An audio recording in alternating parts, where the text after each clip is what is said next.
जिंदगी का आखिरी मौका एक दफ़ा का जिक्र है।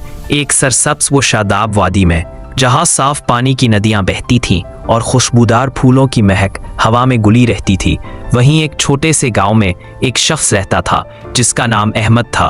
अहमद एक नेक दिल इंसान था जो अपने अखलाक, शराफत और दीनदारी की वजह से पूरे गांव में मशहूर था।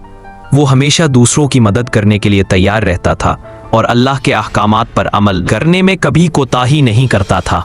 उसकी ज़िंदगी एक परसकून दरिया की मानिंद थी जो आहिस्ता आहिस्ता अपनी मंजिल की तरफ बढ़ रहा हो।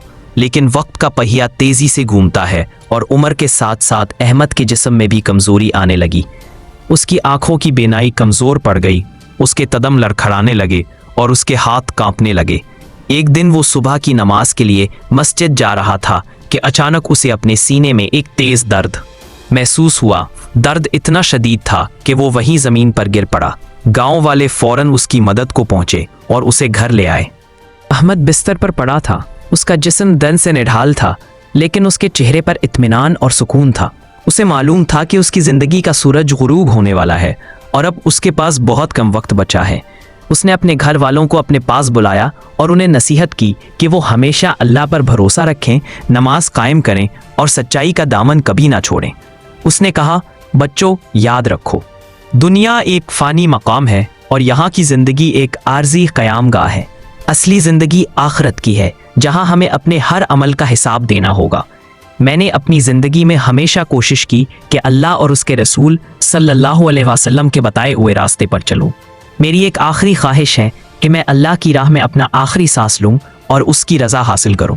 अहमद की बात सुनकर उसके बेटे उस्मान की आंखों में आंसू आ गए। उस्मान अपने वालिद की बहुत इज्जत करता था और उनकी हर बात को दिल से मानता था। उसने अपने वालिद से पूछा, अब्बा जान, आपकी क्या ख्वाहिश है? हम उसे ज़रूर पूरा करेंगे। अहमद ने कमज़ोर आवाज़ में कहा, मैं चाहता हूँ कि तुम मुझे मस्जिद ले चलो। मैं चाहता हूँ कि मेरी रूह सजदे की हालत में अल्लाह के हुजूर पेश हो। अहमद के घर वाले जानते थे कि वो बहुत कमज़ोर हो चुका है और मस्जिद तक चलकर जाना उसके लिए मुमकिन नहीं था, लेकिन उन्होंने अहमद की ख्वाहिश का एहतराम किया और उसे बड़ी एहतियात से उठाकर मस्जिद की तरफ ले चले। रास्ता थोड़ा तवील था, लेकिन हर कदम पर उन्हें ये एहसास था कि वो एक अजीम नेक काम अंजाम दे रहे हैं। गांव के लोग भी उनके साथ शामिल हो गए और दुआएं करते हुए उनके साथ चलने लगे। मस्जिद पहुंचकर अहमद को सहारा देकर अंदर लाया गया। उसने बड़ी मुश्किल से वज़ू किया और क़िबले की तरफ रुख करके खड़ा हो गया। उसकी आंखों से आंसू बह रहे थे, उसके होठों पर अल्लाह का जिक्र था और उसका दिल नूरे ईमान से रोशन था। उसने नमाज शुरू की, एक एक रकत बड़ी खुशू और खुजू के साथ अदा की, जैसे वो जानता हो कि ये उसकी आखिरी नमाज है। जब वो सजदे में गया तो उसने अपना सर ज़मीन पर रखा और अल्लाह के हुजूर गड़गड़ा कर दुआ की। दुआ करते करते अहमद का जिस्म ठंडा पड़ने लगा। गांव वाले और उसके घर वाले जो उसके पीछे खड़े थे, ये मंजर देखकर हैरान रह गए। जब नमाज ख़त्म हुई और इमाम साहब ने सलाम फेरा तो अहमद सजदे ही में पड़ा रहा। जब उसे उठाने की कोशिश की गई तो मालूम हुआ कि अहमद की रूह कफ से अंसरी से परवास कर चुकी थी और वो अल्लाह को प्यारा हो चुका था।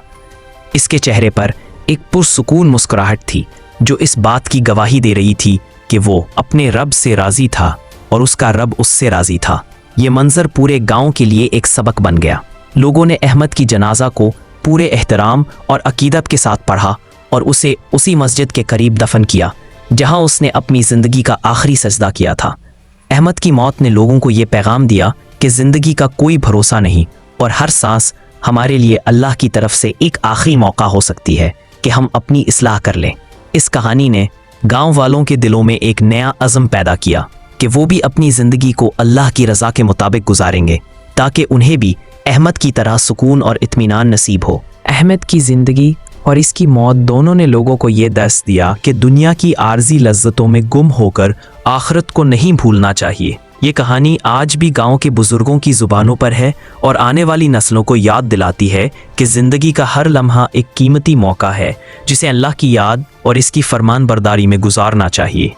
इंसान को कभी ये नहीं सोचना चाहिए कि उसके पास बहुत वक्त है, बल्कि हर लम्हे को अपना आखिरी मौका समझकर अल्लाह की खुशनुदी हासिल करने की कोशिश करनी चाहिए।